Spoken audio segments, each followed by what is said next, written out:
Oke, di sini kita sudah berada di laboratorium Maya atau laboratorium online, dan ini bisa kalian akses di HP tadi. Nah, di sini kita mau coba memainkan apa yang ada di gambar di materi tadi. Nah, di sini kita punya saklar, kemudian kita taruh baterai di sini, dan kemudian ada lampu. Nah, ingat tadi komponen utama yang jadi inti dari rangkaian itu sendiri adalah sumber tegangannya, yaitu baterai, dan ini adalah sumber tegangan untuk arus searah atau DC, dan tentu saja yang bisa mengalirkan muatan di dalam baterai atau muatan di dalam kabelnya nanti.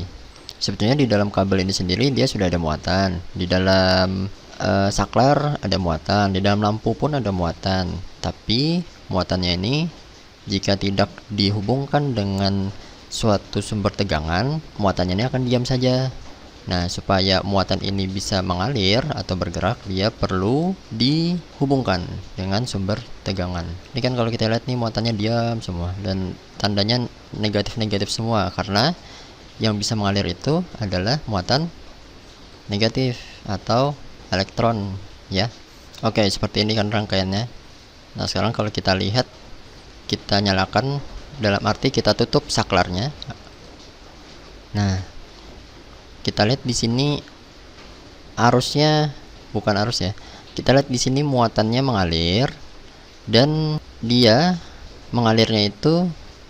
Nah, sekarang kalau kita lihat nih, kita tutup dulu.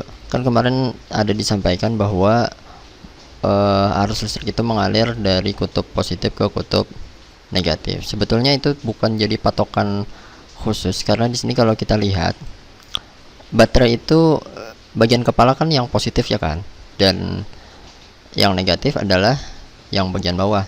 Tapi tadi waktu kita coba hubungkan, ternyata muatannya itu mengalirnya justru dari negatif ke positif nih.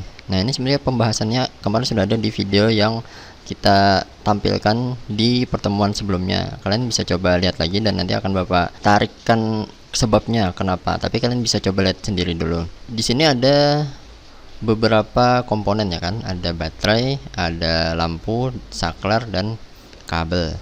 Nah, di sini nanti akan ada 3 besaran. Yang pertama besaran sumber tegangan atau simbolnya V, yaitu si baterai.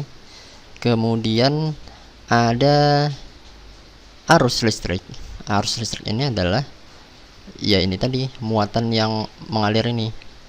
Dan besar arus listrik itu adalah berapa banyak muatan yang melalui suatu titik pada saat tertentu. Misalnya kita mau menghitung berapa sih jumlah muatan yang mengalir di titik ini nih misalnya. Nah, kalau misalnya kita nyalakan tadi, nah ini kan tiap saat kan ada yang mengalir nih di sini. Nah, arus itu adalah menghitung berapa banyak sih muatan yang lewat di titik ini tiap 1 detiknya.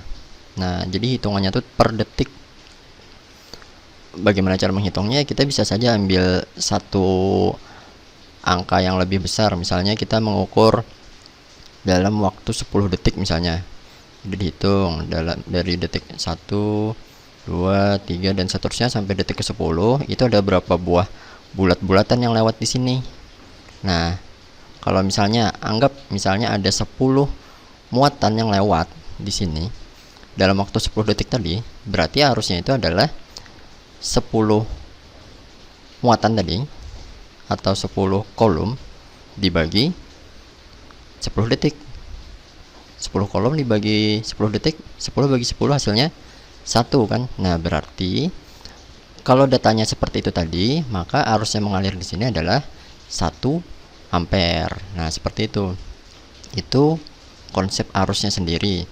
Tapi kita juga bisa mengambil nilai arusnya dari hukum Ohm. Hukum Ohm itu nanti meninjau dari berapa besar sumber tegangannya dan berapa besar hambatannya. Hambatan sebetulnya di setiap komponen yang ada di dalam rangkaian ini semuanya memiliki hambatan. Tapi kadang-kadang beberapa komponen hambatannya diabaikan, seperti misalnya hambatan pada kabel, hambatan pada saklar. Nah, biasanya yang dijadikan hambatan yang sering dimasukkan dalam soal itu adalah hambatan pada lampu atau hambatan yang memang berupa komponen khusus yang disebut resistor ini. Dan untuk hukum Ohm nanti persamaannya adalah I sama dengan V per R. Kadang-kadang kalau untuk memudahkan dalam menghafalnya, kita bisa mengubah persamaan itu menjadi V sama dengan R dikali I, ya kan? Bisa diubah seperti itu kan. Nah, ini bisa diambil semacam jembatan keledai untuk mudah mengingatnya bahwa V adalah sama dengan Republik Indonesia. Nah, seperti itu RI kan. Nah, itu sekedar untuk memudahkan ingat saja. Oke ya, cukup.